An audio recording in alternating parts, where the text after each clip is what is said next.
வணக்கம். இன்னைக்கு நம்ம என்ன பார்க்க போறோம்னா தமிழ்நாடு அட்மினிஸ்ட்ரேஷன் யூனிட் 9ல ஒரு முக்கியமான டாபிக் பார்க்க போறோம். டாபிக் என்னன்னா தமிழ்நாடு டூரிசம் பாலிசி 2023, தமிழ்நாடு சுற்றுலா கொள்கை 2023. இதோட காலங்கள் என்ன பார்த்தீங்கன்னா 5 வருடம்.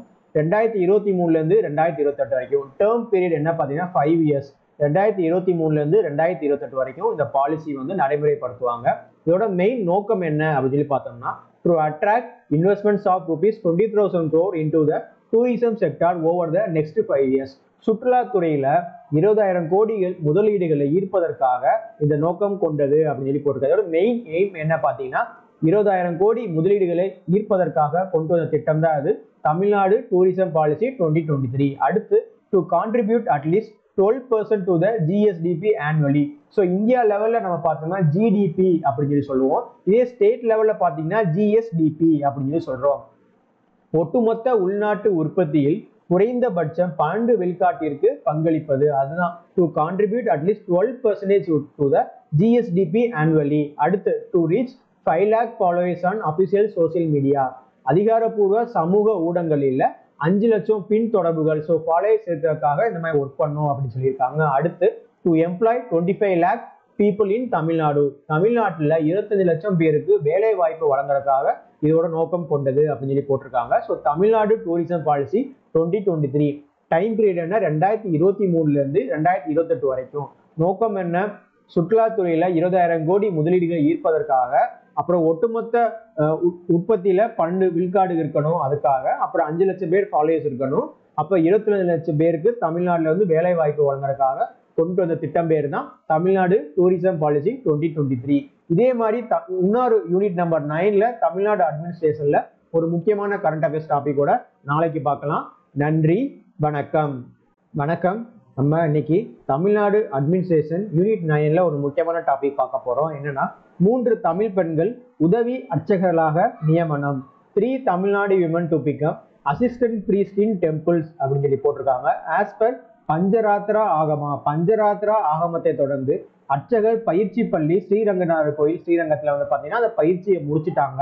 அதனால இவங்களை வந்து பாத்தீங்கன்னா இப்போ வந்து உதவி அர்ச்சகரா வந்து நியமனம் வந்து பண்ணியிருக்காங்க. அந்த 3 பேர் யாருன்னு பாத்தீங்கன்னா எஸ் கிருஷ்ணவேணி, எஸ் ரம்யா, என் ரஞ்சிதா. எஸ் கிருஷ்ணவேணி, எஸ் ரம்யா, என் ரஞ்சிதா. இவங்க 3 பேரும் இப்போ வந்து உதவி அர்ச்சரா வந்து அப்பாயின்மெண்ட் வந்து பண்ணிட்டாங்க. ஸோ கொஞ்ச நாள்ல வந்து அர்ச்சரா வந்து வேலை பார்க்க போறாங்க. தமிழ்நாடு 3 விமன் வந்து பாத்தீங்கன்னா அசிஸ்டன்ட் பிரீஸ்ட் இன் டெம்பிள் ஆயிருக்காங்க. 3 தமிழ் பெண்கள் உதவி அர்ச்சகர்களாக நியமனம். எஸ் கிருஷ்ணவேணி, எஸ் ரம்யா, என் ரஞ்சிதா. இவங்க வந்து பஞ்சராத்திரா ஆகமா அந்த ட்ரைனிங் ஸ்கூல்ல, அர்ச்சகர் ட்ரைனிங் ஸ்கூல்ல ஸ்ரீரங்கநாதர் டெம்பிள் ஸ்ரீரங்கத்துல வந்து இந்த ட்ரைனிங் ஸ்கூலா முடிச்சனால இந்த மாதிரி பதவி வந்து கிடைச்சிருக்கு. இதே மாதிரி தமிழ்நாடு அட்மினிஸ்ட்ரேஷன் யூனிட் நம்பர் 9ல ஒரு முக்கியமான டாபிக்கோட நாளைக்கு பார்க்கலாம். நன்றி, வணக்கம். வணக்கம். இன்னைக்கு நம்ம தமிழ்நாடு அட்மினிஸ்ட்ரேஷன் யூனிட் நம்பர் 9ல ஒரு முக்கியமான டாபிக் பார்க்க போறோம். என்னன்னா ஆதி திராவிடர் மற்றும் பழங்குடியினர் நல வாரிய மறுசீரமைப்பு நடந்திருக்கு. Tamil Nadu reconstitutes board for welfare of Adi Dravidars and tribal அப்படின்னு சொல்லி போட்டிருக்காங்க.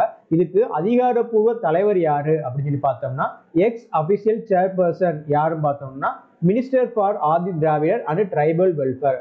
ஆதி திராவிடர் மற்றும் பழங்குடியினர் இருக்காங்களோ அவங்களோட நலத்துறை அமைச்சர் தான் இதுக்கு வந்து அதிகாரப்பூர்வ தலைவர் ஆகும். அவங்க யாருன்னா எக்ஸ் அபிஷியல் சேர்பர்சன். இதுல இந்த பேனல்ல 8 அபிஷியல்ஸ் அண்ட் 17 நான் அபிஷியல்ஸ் மெம்பர்ஸ் இருப்பாங்க.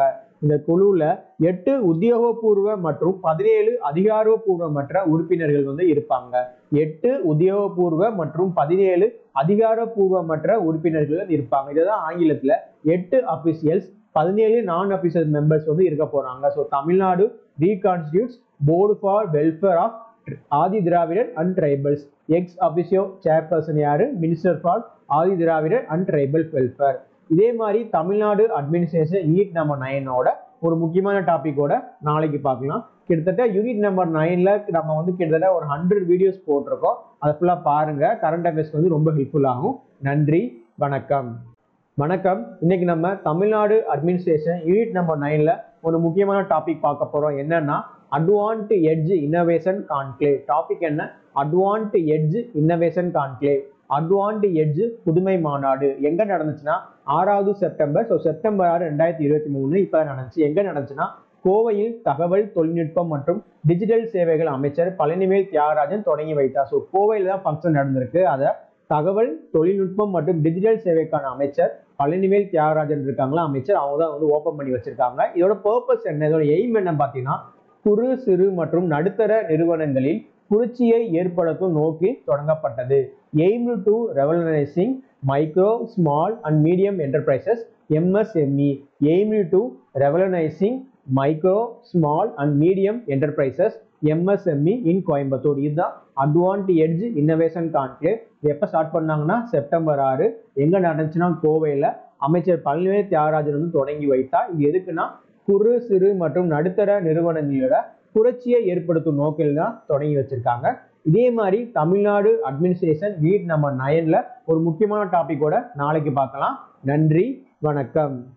வணக்கம் and welcome to Madurai IAS academy. இன்னைக்கு நம்ம தமிழ்நாடு அட்மினிஸ்ட்ரேஷன் யூனிட் நம்பர் 9ல ஒரு முக்கியமான டாபிக் பார்க்க போறோம். என்னன்னா, கலைஞர் செம்மொழி விருது கொடுத்திருக்காங்க. கலைஞர் செம்மொழி விருது 2023 கொடுத்திருக்காங்க. கலைஞர் செம்மொழி விருது யாருக்குன்னா 2023 அவார்டு வந்து யாருக்கு கொடுத்திருக்காங்கன்னா, தமிழறிஞர் ராமசாமி ராமசாமி அவர்களுக்கு வந்து கொடுத்திருக்காங்க. எதுக்குன்னா, best contribution to Tamil classical studies, செம்மொழி தமிழ் ஆய்வுகளில் சிறந்த பங்களிப்பு அவர் ஆட்டியிருக்காரு. அதனால வந்து இந்த அவார்டு வந்து கொடுத்திருக்காங்க. செம்மொழி தமிழ் ஆய்வுகளில் சிறந்த பங்களிப்பிற்காக வழங்கப்படும் விருது தான் கலைஞர் செம்மொழி விருது 2023. அதே மாதிரி என்ன பிரைஸ் கொடுத்திருக்காங்க பாத்தீங்கன்னா, 10 லட்சத்துக்கான காசோலை செக் கொடுத்திருக்காங்க. அப்புறம் பாராட்டு பத்திரம், அப்புறம் கருணாநிதி அவர்களோட வெண்கல பிரதியும் கொண்டிருக்கும். ஸோ 10 லட்சத்துக்கான காசோலை, பாராட்டு பத்திரம், அப்புறம் ஒரு வெண்கல பிரதி கொடுத்திருக்காங்க.